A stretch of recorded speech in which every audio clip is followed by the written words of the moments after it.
Nah, teman-teman, ini adalah bagian ketiga dan bagian terakhir dari pembahasan Intro to Green Chemistry. Dan ini adalah prinsip yang terakhir. Prinsip terakhir adalah memikirkan bagaimana melakukan seluruh kegiatan lab ataupun reaksi dengan lebih aman. Jadi, prinsip ini menutup seluruh prinsip di atas, meskipun sudah ada desain reaksi dan sudah melakukan semuanya sesuai dengan 11 prinsip di atas, tetap saja akan ada kemungkinan buruk, misalnya ada kecelakaan kerja. Nah, prinsip ini membungkusnya dengan keharusan setiap lab memikirkan desain bagaimana pengelolaan resiko kecelakaan kerja ini. Jadi, di dalam lab, teaching lab misalnya, sudah ada prosedur atas resiko itu. Resiko menjatuhkan alat gelas misalnya. Bila dalam alat gelas tersebut terdapat cairan yang berbahaya, apa yang harus dilakukan? Go to safety shower misalnya. Bagaimana resiko terjadinya kebakaran? Nah, setiap lab harus punya seluruh prosedur itu dan sudah dilatihkan kepada peserta lab, kepada laboran, kepada partisipan, kepada pelaku lab intinya. Atau setidaknya dengan prosedur yang sudah disosialisasikan. Dalam lab kerja yang cukup kompleks, maka prosedur ini akan menjadi syarat mutlak seseorang dapat bekerja dengan aman. Nah, teman-teman sudah mengetahui 12 Green Chemistry Principle tadi.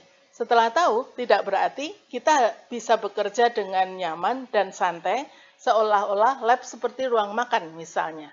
Nah, kita perhatikan pertanyaan ini. Green Chemistry Principle tidak berarti seluruh pekerjaan kita di lab menjadi pekerjaan yang sama dengan situasi di dapur rumah misalnya, atau di meja makan. Di lab, kita tetap tidak dapat melakukan tindakan seperti kita di ruang makan misalnya. Jadi, prinsip tadi digunakan untuk menjamin keamanan manusia dan lingkungan.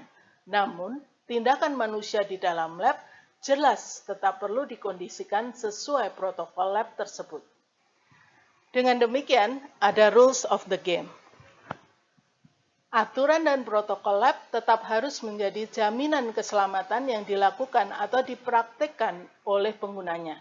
Memakai jas lab, memakai safety goggles, dan menghindari kericuhan, aturan ini kemudian ada di dalam lab. Nah, nanti teman-teman dalam chapter pertama tentang pengenalan lab dengan peer tutor kita akan pelajari apa saja yang terdapat di lab kimia dasar. Nah, teman-teman masih ingat, The 12 Principles of Green Chemistry dikemukakan tahun 1998. Setelah 20 tahun, kelompok dari Paul Anastas menuliskan suatu refleksi seperti ini. Ini adalah bahan tambahan dan jika teman-teman berminat, dapat membaca artikel yang saya upload di bahan files di Teams kita. Mari kita lihat bersama. Tahun 2018, setelah 20 tahun The 12 Green Chemistry Principles, kelompok penelitian di Yale University yang merupakan Center for Green Chemistry and Green Engineering dengan Direktur Profesor Paul Anastas menuliskan refleksi 20 tahun Green Chemistry Principles dalam jurnal Green Chemistry.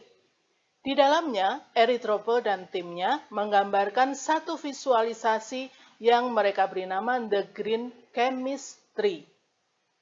Sebagai pohon perkembangan 12 principles itu di dalam penerapannya.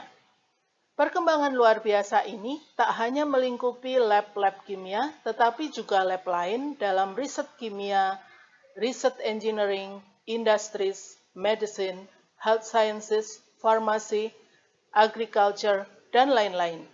Saya yakin keterlibatan mahasiswa farmasi hari ini adalah jaminan masa depan pilihan yang lebih safe.